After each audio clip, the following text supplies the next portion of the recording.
मेरा नाम है दीक्षा ठाकुर। आप मुझे देख रहे हैं श्री विश्वनाथ IAS एकेडमी सोलन से। पटवारी को लेकर मोस्ट इम्पॉर्टेंट 20 क्वेश्चन की जो सीरीज चल रही है, उसी सीरीज़ में ये हमारा नेक्स्ट वीडियो है।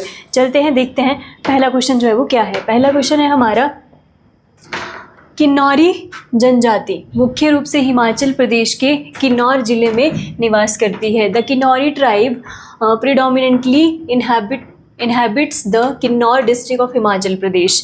किन्नौरी ट्राइब के ऊपर क्वेश्चन है, तो सही बात है, जो हिमाचल प्रदेश का किन्नौर डिस्ट्रिक्ट है, उसी डिस्ट्रिक्ट में हमारी जो किन्नौर ट्राइब है वो रहती है, और वो मतलब रहती है वहाँ पे। किन्नौरी पारंपरिक रूप से इस्लाम धर्म का पालन करते हैं। Traditionally follow Islam as their main religion. तो ये हमारा रॉन्ग हो जाएगा। वो जो किन्नौरी पीपल होते हैं हमारे, वो मतलब ज़्यादातर जो है वो हिंदू रिलीजन को फॉलो करते हैं। देखते हैं किन्नौर के बारे में। किन्नौर जो है वो हिमाचल प्रदेश का डिस्ट्रिक्ट कब बना था? 1960 में जो है वो किन्नौर जो है वो हिमाचल प्रदेश का डिस्ट्रिक्ट जो है वो हमारा बना था। किन्नौर में अगर हम बात करें तो विधानसभा की हमारे पास एक ही सीट है किन्नौर में। और अगर हम किन्नौर की बात करें तो वहाँ पर एक और लेक है जिसको बोलते हैं नाको लेक। नाको लेक बहुत इंपॉर्टेंट है, पूछा जाता है कौन सी डिस्ट्रिक्ट में है। एक और है जिसको बोलते हैं हांगरंग घाटी, हांगरंग वैली, वो भी हमारी कहाँ पर पड़ती है? किन्नौर में पड़ती है। तो ये हो गया कुछ चीज़ें किन्नौर के बारे में। तो सेकेंड हमारा इसमें स्टेटमेंट रॉन्ग है और फर्स्ट हमारा इसमें करेक्ट है। तो ओनली वन जो वो इसका हमारा कैसा हो जाएगा? सही आंसर हो जाएगा। चलते हैं नेक्स्ट क्वेश्चन पे। नेक्स्ट क्वेश्चन हमारा क्या बोल रहा है? नेक्स्ट क्वेश्चन है, the traditional dress of Kinnauri man includes a woollen cap known as Thepang. Kinnauri पुरुषों की पारंपरिक पोशाक में थेपांग नामक ऊनी टोपी शामिल होती है। सही बात है, जो ऊनी टोपी होती है किन्नौर में, जिसको ज़्यादातर जो मेल पर्सन है वो पहनते हैं, उसी को हम क्या बोलते हैं? थेपांग जो है वो बोलते हैं। सही बात है। किन्नौरियों में पहले से एक से अधिक पति रखने की प्रथा देखी गई थी। Polyandry is a traditional practice once seen among Kinnauris. तो सही बात है, जो किन्नौरी लोग होते थे, किन्नौर के जो लोग होते थे, वहाँ पे बहुपति प्रथा, जिसको पॉलिएंड्री जो है वो बोलते हैं, वो जो है वो पहले आज के टाइम पे तो ना के बराबर है, लेकिन पहले जो है वो फॉलो करते थे ये लोग बहुपति प्रथा को। तो दोनों ही स्टेटमेंट हमारे इसमें करेक्ट हैं। तो ऑप्शन सी हमारा इसका सही आंसर हो जाएगा। देखते हैं किन्नौर के बारे में और कुछ चीज़ें हैं। किन्नौर में जो है वो हमारा, अगर हम किन्नौर की जो ट्राइब्स हैं, किन्नौरा ट्राइब्स है, उसके अगर हम मैरिजेस के टाइप देखें तो उसमें सबसे पहला आता है जनेथांग। जनेथांग जो है वो किन्नौर में, किन्नौर की ट्राइब में जो है वो मैरिज का टाइप है, और ये म्यूचुअल अंडरस्टैंडिंग से होने वाली शादी है, जिसको बोलते हैं जनेथांग। उसके बाद बोलते हैं हम दमकल या दमकल शीश जो है वो, जिसको बोला जाता है, ये जो किन्नौरा ट्राइब है उसमें जो लव मैरिज होती है उसका टाइप है। वैसे ही किन्नौर में एक और मैरिज होती है जिसको बोलते हैं द्रोश। द्रोश जो है वो ज़बरदस्ती मतलब ज़बरदस्ती से होने वाला जो है वो मैरिज है किन्नौरी ट्राइब के अंदर। तो ये कुछ मैरिजेस हैं हमारी जो किन्नौरी ट्राइब के बीच जो है वो होती है। इसका आंसर हमारा ऑप्शन सी जो है वो करेक्ट जो है वो हो जाएगा। चलते हैं नेक्स्ट क्वेश्चन पे। नेक्स्ट क्वेश्चन क्या बोल रहा है? Which of the following is a markup language. इनमें से कौन सी जो है वो हमारी मार्कअप लैंग्वेज है? क्या C++ है, क्या जावा है, या HTML है, या पाइथन जो है वो है? सारी ही हमारी लैंग्वेजेस हैं, लेकिन पूछ रहा है कि मार्कअप लैंग्वेज कौन सी है, तो हमारी HTML होती है। इसको बोलते हैं हाइपर टेक्स्ट मार्कअप लैंग्वेज। इसकी फुल फॉर्म है HTML की। और ये पूछ रहा है कि मार्कअप जो लैंग्वेज है वो कौन सी है, वो हमारी HTML जो है वो होती है, जिसकी full form hyper text markup language होती है। What does BIOS stand for? BIOS का पूरा नाम क्या है? ये कंप्यूटर के क्वेश्चन है दो, क्योंकि पटवारी में जो है वो एक दो क्वेश्चन हमारे कंप्यूटर से देखने को मिलते थे अगर हम प्रीवियस ईयर के क्वेश्चन पेपर देखें। तो इसकी फुल फॉर्म क्या होती है? इसकी फुल फॉर्म पहले ऑप्शन देख लेते हैं। बेसिक इंटीग्रेटेड ऑपरेटिंग सिस्टम होती है, या बेसिक इनपुट आउटपुट सिस्टम होती है, या बाइनरी इनपुट आउटपुट सिस्टम होती है, या बिल्ट इन ऑपरेटिंग सिस्टम होती है। तो ये होती है हमारी बेसिक इनपुट आउटपुट सिस्टम जो है वो इसकी की फुल फॉर्म होती है। कुल मिला के बायोस का फुल फॉर्म जो है वो ये पूछ रहा है। सीधा फैक्चुअल क्वेश्चन है, आपको इसका सीधा याद रखना है। बेसिक इनपुट आउटपुट सिस्टम जो है वो इसका हमारा सही आंसर हो जाएगा। चलते हैं नेक्स्ट क्वेश्चन पे। नेक्स्ट क्वेश्चन जो है वो क्या बोल रहा है, स्टेटमेंट 1 है the prairies are temperate grasslands found in North America. Prairies समशीतोष्ण घास के मैदान है जो उत्तरी अमेरिका में पाए जाते हैं। सही बात है, प्रेयरीज जो है वो हमारा जो नॉर्थ अमेरिका वाला जो ये हमारा ऐसे ये नॉर्थ अमेरिका होता है, ये साउथ अमेरिका होता है, तो यहाँ पे जो है वो प्रेयरीज हमारे को देखने को मिलते हैं ये। और ये समशीतोष्ण ही घास के मैदान होते हैं, टेम्परेट ग्रासलैंड ही है। यूएसए में जो है वो स्पेशली नॉर्थ अमेरिका में ही पाए जाते हैं। सही बात है।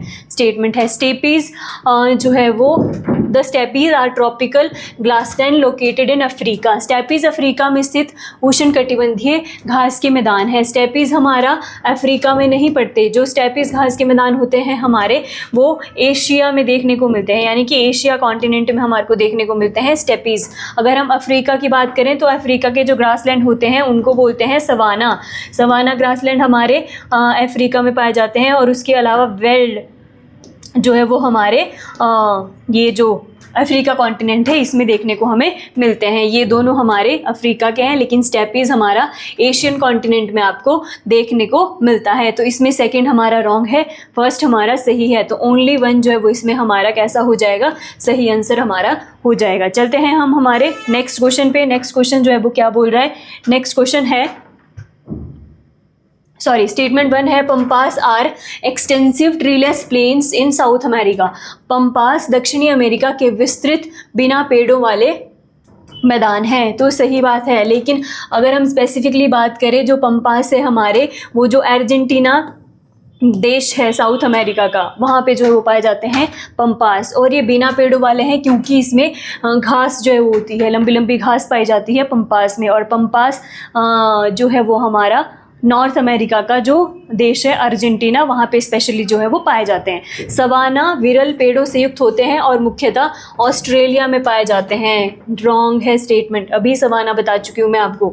जो सवाना ग्रासलैंड हमारे पाए जाते हैं वर्ल्ड में वो हमारे अफ्रीका में पाए जाते हैं, अफ्रीका कॉन्टिनेंट में ये पाए जाते हैं, ना कि ऑस्ट्रेलिया में। ऑस्ट्रेलिया में जो हमारे पाए जाते हैं उनको बोलते हैं डाउन्स। डाउन्स जो हमारे घास के मैदान हैं वो ऑस्ट्रेलिया में पाए जाते हैं, सवाना नहीं पाए जाते। दूसरा हमारा रॉन्ग हो गया। तो फर्स्ट ही स्टेटमेंट इसका सही है, तो ओनली वन के साथ जो है वो हम जाएंगे, ओनली वन इसका सही आंसर हो जाएगा। ऑस्ट्रेलिया की बात करें तो ऑस्ट्रेलिया की कैपिटल जो है वो कैनबेरा आती है। ऑस्ट्रेलिया की अगर हम और बात करें तो यहाँ पे विक्टोरिया डेजर्ट, विक्टोरिया डेजर्ट को क्या बोलते हैं, रेगिस्तान जो है वो पाया जाता है ऑस्ट्रेलिया में ही है। उसके अलावा अगर हम देखें, चलो इतना ही याद रखो ऑस्ट्रेलिया के बारे में। अगर यहाँ पे और देखना चाहते हो आप, जो हमारा पूर्वी ऑस्ट्रेलिया आता है वहाँ पे हमारा ग्रेट बैरियर रीफ भी है, ग्रेट बैरियर रीफ भी जो है वो पाई जाती है। तो ये हो गए इसके सही आंसर। सेकंड वाला हमारा रॉन्ग है, फर्स्ट वाला हमारा सही है, लगा लेना। ओनली वन जो है वो इसका हमारा सही आंसर हो जाएगा। चलते हैं नेक्स्ट क्वेश्चन पे। नेक्स्ट क्वेश्चन क्या बोल रहा है, मानो लोआ is the tallest mountain in the world. मानो लोआ दुनिया का सबसे ऊंचा पर्वत है। नहीं, मानो लोआ जो हमारा वॉल्केनो है और वो लार्जेस्ट वॉल्केनो है वर्ल्ड का, और वो हमारा कहाँ पड़ता है, जो हवाई द्वीप है, जो हवाई आइलैंड है हमारा, वहाँ पर जो है वो पाया जाता है मानो लोआ। नेक्स्ट है हमारा the ring of, next statement, the ring of fire is located around the Atlantic ocean. जो रिंग ऑफ फायर है वो अटलांटिक महासागर के चारों ओर स्थित है। गलत बात है, अटलांटिक ओशियन के चारों ओर नहीं है, वो हमारा किसके, प्रशांत महासागर के, पैसिफिक ओशियन के चारों ओर जो है वो पाई जाती है। और दुनिया के सबसे ज़्यादा ज्वालामुखी, ज़्यादा वॉल्केनोज भी जो है वो रिंग ऑफ फायर के आसपास ही पाए जाते हैं। रिंग ऑफ फायर हमारा, अगेन बता देती हूँ, पैसिफिक ओशियन में होता है, अटलांटिक ओशियन में नहीं होता। तो दोनों ही हमारे कैसे हो गए, टॉलेस्ट माउंटेन, दोनों ही रॉन्ग है। तो ये हमारा ये भी रॉन्ग हो गया, ये भी रॉन्ग हो गया। तो इनमें से करेक्ट तो कोई नहीं है, तो नन के साथ जो है वो हम जाएंगे। बोथ जो है वो हमारे इनकरेक्ट स्टेटमेंट है, कोई भी इनमें से करेक्ट नहीं है। तो करेक्ट बताना था, कोई भी करेक्ट नहीं है, तो नन के साथ जो है वो हम जाएंगे। इसका सही आंसर हमारा यही हो जाएगा। चलते हैं नेक्स्ट क्वेश्चन पे। नेक्स्ट क्वेश्चन हमारा क्या है, नेक्स्ट क्वेश्चन है statement the Jarawa tribe belongs to the Andaman and Nicobar island. Jarawa जनजाति अंडमान एंड निकोबार द्वीप समूह की निवासी है। ये है हमारा इंडिया का मैप और ये यहाँ पे हमारा आता है Andaman and Nicobar island, bay of Bengal में आता है अंडमान एंड निकोबार। और पूछ रहा है कि जारावा या इसको ज़रावा भी बोलते हैं, कई बार ज़रावा भी लिखा हुआ जो है वो आता है। सही बात है, ये अंडमान एंड निकोबार की ही हमारी ट्राइब है और अंडमान निकोबार में ही हमारे 2 वॉल्केनो, इंडिया के जो 2 वॉल्केनो हैं जिसमें बैरन आता है जिसमें नारकोडम आता है, वो दोनों हमारे अंडमान एंड निकोबार में है। बैरन जो हमारा ज्वालामुखी है, वॉल्केनो है, वो एक्टिव वॉल्केनो है और नारकोडम हमारा जो है वो एक्सटिंक्ट वॉल्केनो है। बैरन में जो है वो अभी अभी थोड़े टाइम पहले इरप्शन देखने को हमारा मिला था। अगर अंडमान निकोबार की हम हाईएस्ट पीक की बात करें तो अंडमान निकोबार की हाईएस्ट पीक हमारी सैडल पीक जो है वो पड़ती है। सैडल पीक जिसकी जो हाइट है वो 332 मीटर है, जो अंडमान एंड निकोबार की हाईएस्ट पीक हमारी आती है। अंडमान एंड निकोबार की कैपिटल की बात करें तो इसकी कैपिटल हमारी पोर्ट ब्लेयर जो है वो आती है। पोर्ट ब्लेयर का हाल ही में नाम चेंज हुआ है, श्री विजयपुरम इसका जो है वो पोर्ट ब्लेयर का नाम हो गया है। ये हो गई कुछ चीज़ें अंडमान एंड निकोबार के बारे में। तो जरावा ट्राइब पूछ रहा है, जरावा ट्राइब जो है वो हमारे अंडमान निकोबार में ही पाई जाती है, सही स्टेटमेंट है। भील भारत की सबसे बड़ी जनसंख्या वाली जनजाति है, सही बात है। अगर हम 2011 की सेंसस को देखें, 2011 की जनगणना को देखें तो उसके अनुसार जो है वो भील ही, जो भील ट्राइब है हमारी, वो सबसे बड़ी largest tribal group in India है। तो हमारे दोनों स्टेटमेंट करेक्ट हो गए, बोथ स्टेटमेंट्स जो है वो आर करेक्ट, हमारा इसका सही आंसर होता है। चलते हैं नेक्स्ट क्वेश्चन पे। नेक्स्ट क्वेश्चन जो है वो क्या बोल रहा है, नेक्स्ट क्वेश्चन है स्टेटमेंट 1 है the Todas are nomadic tribe of Rajasthan. Statement है हिंदी में, टोडा राजस्थान की एक घुमंतू जनजाति है। टोडा जो है वो बहुत इंपॉर्टेंट ट्राइब है, बहुत बार पूछा भी गया है एग्जाम में। जो हमारा टोडा है वो ट्राइब है तमिलनाडु की, तमिलनाडु की ट्राइब है, राजस्थान की नहीं है। और ये हमारी पेस्टोरल ट्राइब है, यानी कि जो हमारा पशुपालन जो है वो ये करती है। और पशु में भी ये सबसे ज़्यादा जो है वो भैंस का जो है वो भैंस पालते हैं ये टोडा ट्राइब वाले लोग। और तमिलनाडु में जो नीलगिरी हिल्स है, नीलगिरी की पहाड़ियाँ हैं, वहाँ पर जो है वो ये ट्राइब आपको देखने को मिलती है। तो राजस्थान में नहीं, राजस्थान में अगर हम बात करें तो राजस्थान में कौन कौन सी ट्राइब होती हैं? राजस्थान में होती है हमारी मीणा ट्राइब, राजस्थान में पाई जाती है। उसके अलावा भील भी जो ट्राइब है वो हमारी राजस्थान में होती है। उसके अलावा बंजारा ट्राइब भी हमारी राजस्थान में होती है। उसके बाद अगर हम देखें तो गरासिया भी हमारी राजस्थान की ही ट्राइब है। तो ये सारी की सारी ट्राइब राजस्थान की है, लेकिन टोडा बोल रहा है, टोडा हमारी तमिलनाडु की ट्राइब है और ये पेस्टोरियल ट्राइब है, भैंस पालन जो है वो करती है। तो हमारा पहला रॉन्ग है, याद रखना, पहला जो है वो हमारा रॉन्ग है।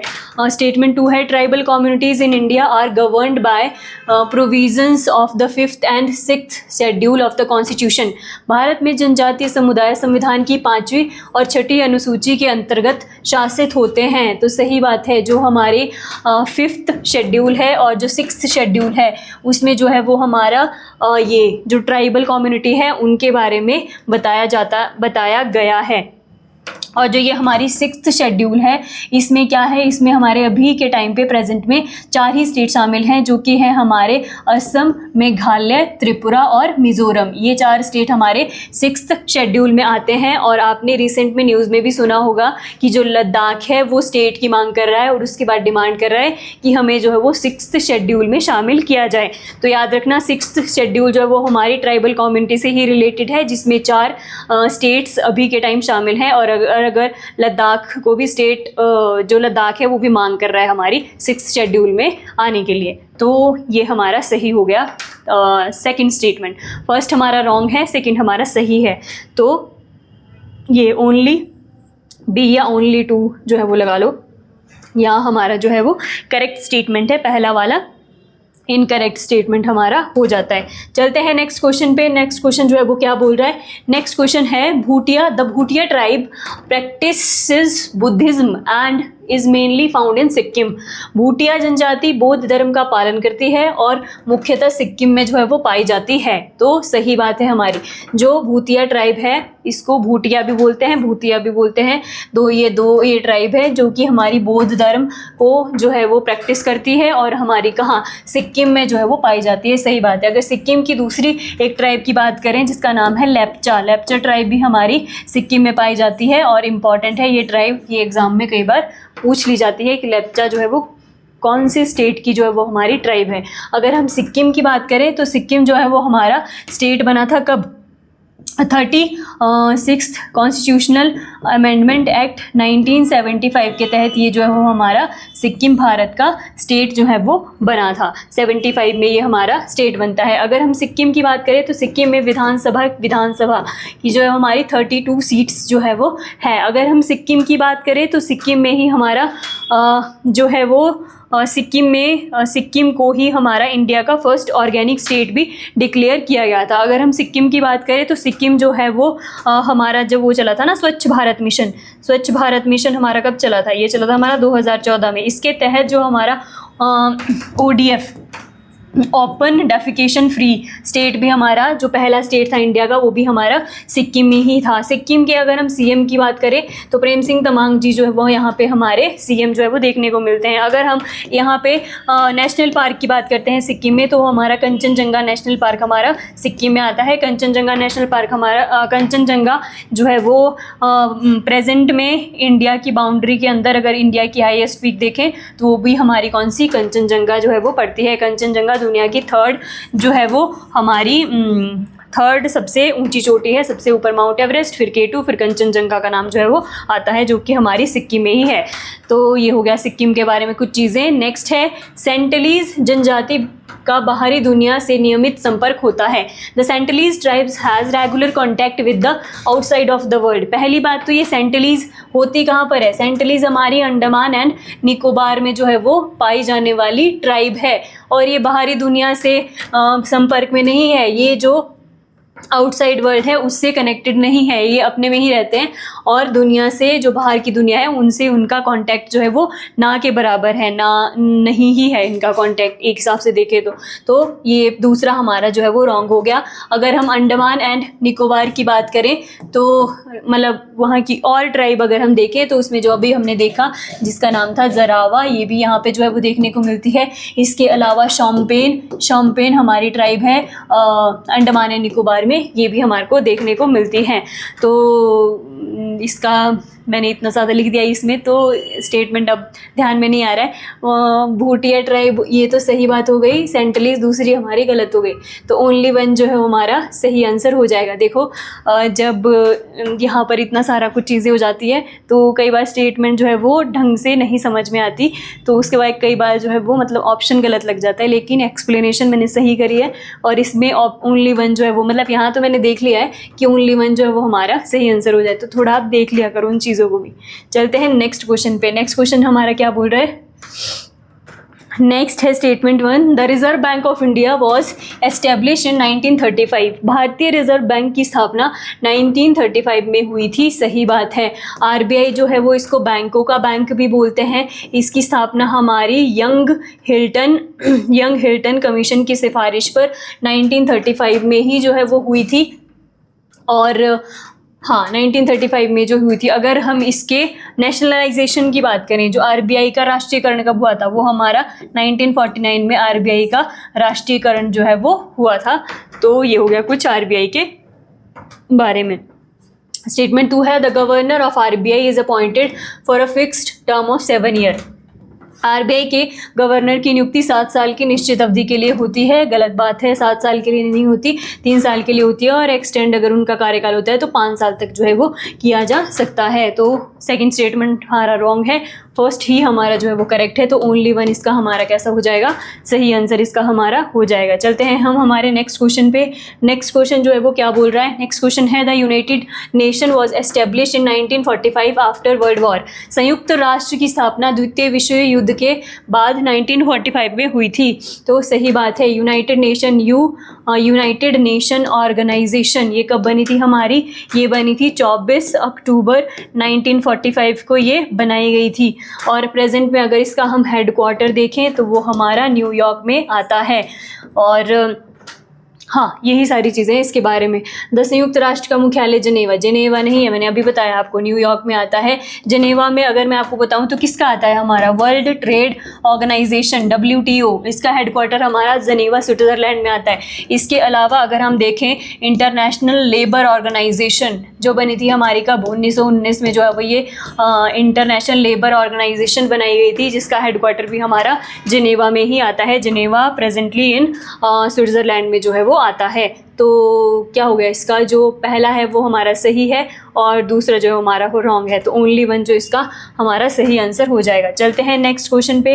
नेक्स्ट क्वेश्चन हमारा क्या बोल रहा है, स्टेटमेंट 1 है the UN security, United nation security council has 15 members including 5 permanent members. हाँ, संयुक्त राष्ट्रीय सुरक्षा परिषद के 15 सदस्य होते हैं जिनमें 5 जो है वो स्थायी होते हैं। सही बात है। अगर हम परमानेंट जो मेंबर हैं उनकी बात करते हैं तो उनमें अब हमारा आता है फ्रांस, फिर आता है हमारा रूस, फिर आता है हमारा चाइना, फिर आता है हमारा USA, फिर आता है हमारा ब्रिटेन। ये 5 जो है वो हमारे क्या हैं, यूनाइटेड नेशन के परमानेंट मेंबर हैं। और इन्हीं के पास, इन्हीं 5 देशों के पास हमारी क्या होती है, वीटो पावर होती है। स्टेटमेंट है the permanent member of UN security council have the power of veto. संयुक्त राष्ट्र सुरक्षा परिषद के स्थायी सदस्यों के पास वीटो पावर होती है। अभी बता चुकी हूँ वीटो पावर होती है। फॉर एग्जाम्पल कि कोई भी डिसीजन लेना है और कोई भी एक स्टेट अगर इनमें से मना कर देता है तो वो डिसीजन फाइनल नहीं होता, सभी उसी को बोलते हैं। मतलब अगर कोई हमारा इन 5 देशों में से, इन 5 कंट्रीज़ में से अगर कोई भी एक देश किसी चीज़ से सहमत नहीं है तो वो अपनी वीटो पावर का उपयोग करके वो चीज़ जो है वो पास नहीं होती। कोई भी चीज़ जो है वो मतलब एग्रीमेंट जो है वो नहीं होता अगर एक भी देश जो है वो मतलब वीटो पावर का यूज़ कर दे। तो सभी के सभी जो है वो सहमत होने चाहिए, तभी जो है वो चीज़ें यहाँ पर होती हैं। तो क्या हो गया, हमारा दोनों ही स्टेटमेंट हमारे सही हो गए। बोथ स्टेटमेंट जो है वो इसमें कैसे होते हैं, करेक्ट जो है वो हो गए हैं। चलते हैं नेक्स्ट क्वेश्चन पे। नेक्स्ट क्वेश्चन जो है वो क्या बोल रहा है, स्टेटमेंट 1 है the Jallianwala Bagh massacre took place on 13 अप्रैल 1919। जलियांवाला बाग हत्याकांड 13 अप्रैल 1919 को हुआ था। सही बात है, जलियांवाला बाग हत्याकांड 1919 को ही हुआ था, जिसमें पंजाब में के अमृतसर में ये हुआ था और 13 अप्रैल 1919 को ही हुआ था। पहला स्टेटमेंट सही है। जनरल डायर ने जलियांवाला बाग में शांतिपूर्ण सभा पर गोलियां चलाने का आदेश जो है वो दिया था। सही बात है, जनरल डायर ने ही आदेश दिया था। और जो ये जनरल डायर है इसको किसने मारा था, उधम सिंह ने इनको मारा था। कब, 1940 में जो है वो इनको मारा था, लंदन के कैक्सटन हॉल में इसको मारा था जनरल डायर को उधम सिंह ने। उधम सिंह मूवी भी आई है एक, सरदार उधम सिंह जो है वो आई है, उसको भी आप देख सकते हो। लेकिन यहाँ पे उधम सिंह ने ही जनरल डायर को मारा था जिसने जलियांवाला बाग हत्याकांड में गोली चलाने का आदेश दिया था। तो दोनों ही स्टेटमेंट हमारे सही हैं। बोथ स्टेटमेंट हमारे कैसे हो जाएंगे, इसमें करेक्ट जो है वो स्टेटमेंट हमारे हो जाएंगे। चलते हैं नेक्स्ट क्वेश्चन पे। नेक्स्ट क्वेश्चन क्या बोल रहा है, नेक्स्ट क्वेश्चन है the Khilafat movement was started to protect the Ottoman caliphate after world war 1। Khilafat आंदोलन विश्व युद्ध के बाद उस्मानी खलीफा की रक्षा के लिए शुरू किया गया था। तो सही बात है, खिलाफत आंदोलन की अगर आप बात करो तो ये 1919 में जो है वो अली ब्रदर्स ने हमारा शुरू किया था। और जो ये ऑटोमन साम्राज्य, आज का आप तुर्की मान लो, तुर्की में जो है वो खलीफा थे, उनके साथ जो है वो दुर्व्यवहार हमारा हो रहा था, जिसके खिलाफ जो है वो भारत में मुस्लिम कम्युनिटी विद्रोह कर रहे थे कि जो है वो खलीफा के साथ ऐसी खलीफा के राइट्स को वापस दो। तो इस तरीके से ये आंदोलन हमारा शुरू होता है इंडिया में 1919 में। तो सही बात है पहले वाला तो कि सही है, ऑटोमन साम्राज्य के लिए ही जो है वो हुआ था, उसकी रक्षा के लिए हुआ था। Mahatma Gandhi supported the Khilafat movement and linked it with the non cooperation movement. सही बात है, महात्मा गांधी जी ने खिलाफत आंदोलन का समर्थन किया था और इसे असहयोग आंदोलन से जोड़ा था। देखो महात्मा गांधी जी ने खिलाफत आंदोलन को क्यों किया था उन्होंने सपोर्ट, क्योंकि उनको क्योंकि वो क्या चाहते थे, जो इंडिया में हिंदू हैं और मुसलमान हैं वो आपस में एक साथ रहें और एक साथ जो है वो अंग्रेज़ों के ख़िलाफ़ लड़े। इसके लिए उन्होंने खिलाफत आंदोलन का सपोर्ट किया था और उन्होंने बाद में इसको असहयोग आंदोलन से भी जोड़ दिया था। तो सही बात है हमारे, तो बोथ स्टेटमेंट जो है वो हमारे कैसे हो जाएंगे, सही जो है वो हो जाएंगे। असहयोग आंदोलन की बात करते हैं तो ये हमारा कब हुआ था, ये हमारा हुआ था 1920 में। असहयोग आंदोलन को हमने कब वापस लिया था, 1922 में जो है वो गांधी जी ने असहयोग आंदोलन को वापस ले लिया था। क्योंकि क्या हुआ था, चोरा चोरी की घटना हो गई थी, जिसके बाद महात्मा गांधी जी ने नॉन कॉपरेशन मूवमेंट असहयोग आंदोलन को वापस ले लिया था। तो दोनों स्टेटमेंट हमारे कैसे हो जाएंगे, इसमें दोनों स्टेटमेंट हमारे करेक्ट हैं। ऑप्शन सी जो है वो इसमें हमारा सही आंसर हो जाएगा। चलते हैं नेक्स्ट क्वेश्चन पे। नेक्स्ट क्वेश्चन जो है वो 16 नंबर का क्वेश्चन है। ये क्वेश्चन जो है वो क्या बोल रहा है, देखते हैं। The leaders like Maulana Mohammad Ali and Maulana Shaukat Ali were prominent खिलाफत लीडर्स। मौलाना मोहम्मद अली और मौलाना शौकत अली खिलाफत आंदोलन के प्रमुख नेता थे। तो सही बात है, मैंने आपको बोला कि अली ब्रदर्स ने ही इस आंदोलन को शुरू किया था। कब, 1919 में इस आंदोलन को शुरू किया गया था और ये आंदोलन चला कब तक था, 1919 से 1924 तक खिलाफत आंदोलन जो है वो हमारा चला था। नेक्स्ट स्टेटमेंट है the Khilafat movement was supported only by Muslim in India. खिलाफत आंदोलन का समर्थन केवल भारत के मुसलमानों ने किया था। तो नहीं, अभी मैंने आपसे इससे प्रीवियस क्वेश्चन में बताया कि जो खिलाफत आंदोलन है उसको महात्मा गांधी जी के साथ साथ और बहुत सारे हिंदू जो लोग थे उन्होंने सपोर्ट किया था। तो दूसरा स्टेटमेंट हमारा इसमें रॉन्ग हो जाएगा, पहला करेक्ट है। तो ओनली वन इसके साथ इसमें हमारा कैसा हो जाएगा, सही आंसर हमारा हो जाएगा। चलते हैं नेक्स्ट क्वेश्चन पे। नेक्स्ट क्वेश्चन जो है वो हमारा क्या है, नेक्स्ट क्वेश्चन है the first 5 year plan of India started in 1951 and focused mainly on agriculture. Bharat की पहली पंचवर्षीय योजना 1951 में शुरू हुई थी और मुख्य रूप से कृषि पर जो है वो आधारित थी। सही बात है, एग्रीकल्चर पर ही आधारित थी। जो हमारा क्या था, योजना आयोग था। योजना आयोग हमारा कब बना था, 1950 में बना था। उसी का काम था जो ये 5 ईयर प्लान जो है वो बनाना। और जो 5 ईयर प्लान है उसको हमारा लागू करवाने का काम किसका होता है, एनडीसी का होता है, नेशनल डेवलपमेंट काउंसिल का होता है। नेशनल डेवलपमेंट काउंसिल 1952 में जो है वो बनाई गई थी। तो सही बात है, पहला 5 ईयर प्लान 1951 में ही आया था और ये एग्रीकल्चर पर ही आधारित था। अगर इसका मॉडल हम देखें तो ये डॉमर हेराल्ड जो मॉडल था उसके ऊपर ही आधारित था हमारा पहला 5 ईयर प्लान। तो सेकंड स्टेटमेंट, पहला स्टेटमेंट हमारा सही हो गया। नेक्स्ट है the second 5 year plan focused on the development of heavy industries. दूसरी पंचवर्षीय योजना भारी उद्योगों के विकास पर केंद्रित थी। सही बात है, जो फर्स्ट 5 ईयर प्लान था हमारा वो एग्रीकल्चर पर था और जो सेकंड ईयर प्लान था हमारा वो भारी उद्योगों पर यानी कि हैवी इंडस्ट्रीज पर ही जो हमारा फोकस जो है वो करता था। अगर हम ये 5 ईयर प्लान की बात करें तो इसका आइडिया जो है वो हमने यूएसएसआर यानी कि रूस, आज का रूस से जो है वो लिया था। तो दोनों स्टेटमेंट हमारी सही हैं, बोथ स्टेटमेंट्स जो है वो आर करेक्ट। इसका ऑप्शन सी जो है वो इसका हमारा सही आंसर हो जाएगा। चलते हैं नेक्स्ट क्वेश्चन पे। नेक्स्ट क्वेश्चन हमारा क्या बोल रहा है, नेक्स्ट क्वेश्चन है अगेन 5 ईयर प्लान से ही है। The 5th 5 year plan gave importance to self sufficiency in food production. 5वीं पंचवर्षीय योजना ने खाद्य उत्पादन में आत्मनिर्भरता को महत्व दिया। तो सही बात है, मतलब ये पूछ रहा है कि जो 5वीं पंचवर्षीय योजना थी, 5th 5 ईयर प्लान था, उसमें उसका एम क्या था, तो उसका यही था self sufficiency in food production. सही बात है। Statement 2 the 12th 5 year plan emphasised inclusive growth and infrastructure development. 12वीं पंचवर्षीय योजना समावेशी विकास और बुनियादी ढांचे के विकास पर जोर देती है। 12वीं पंचवर्षीय योजना का अगर हम टाइम देखें तो 2012 से 2017 तक जो है वो हमारी 12वीं पंचवर्षीय योजना चली थी और इसका एम भी यही था, समावेशी विकास और बुनियादी ढांचे का विकास करना। Inclusive growth and infrastructure development जो है वो उसका एम जो है वो था, टारगेट जो है वो हमने रखा था।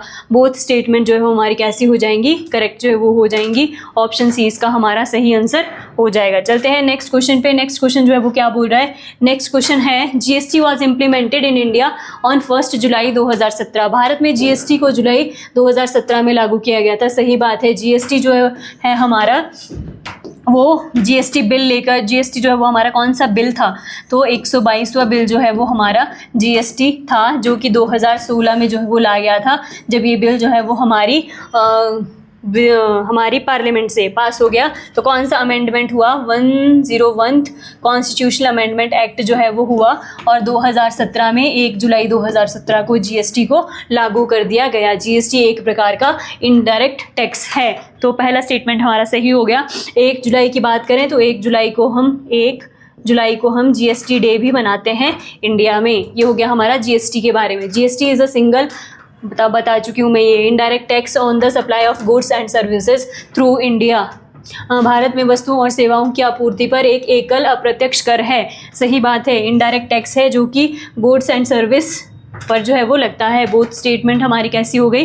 करेक्ट जो है वो इसमें हो गई।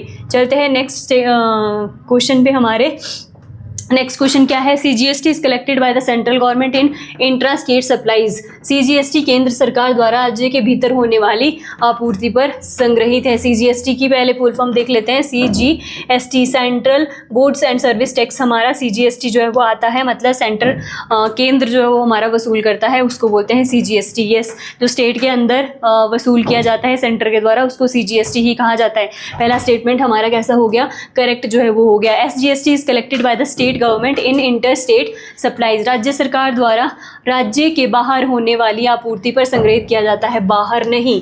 जो हमारा एसजीएसटी होता है, state goods and service tax होता है, वो जो कोई भी स्टेट है वो स्टेट के अंदर जो है वो कलेक्ट किया जाता है स्टेट के द्वारा, स्टेट के बाहर नहीं कलेक्ट किया जाता। तो हमारा दूसरा जो है वो हमारा रॉन्ग हो गया। पहला ही स्टेटमेंट इसमें सही है, ओनली वन इसमें सही हो जाएगा। अगर हम जीएसटी के टाइप की देखें तो जीएसटी हमारा क्या होता है? एक हमारा सीजीएसटी होता है, एक हमारा एसजीएसटी होता है, एक हमारा इंटीग्रेटेड जीएसटी होता है जिसको डेस्टिनेशन टैक्स भी बोलते हैं, और एक हमारा यूटीजीएसटी होता है, union territory goods and service tax जो है वो हमारा रहता है। जीएसटी इतने टाइप का होता है। इसमें पूछ रहा था करेक्ट कौन सा है, ओनली वन हमारा इसमें करेक्ट जो है वो हो जाएगा। ये थे आज की वीडियो के मोस्ट इंपॉर्टेंट 20 क्वेश्चंस। मिलते हैं नेक्स्ट वीडियो में, तब तक के लिए धन्यवाद। जय हिंद।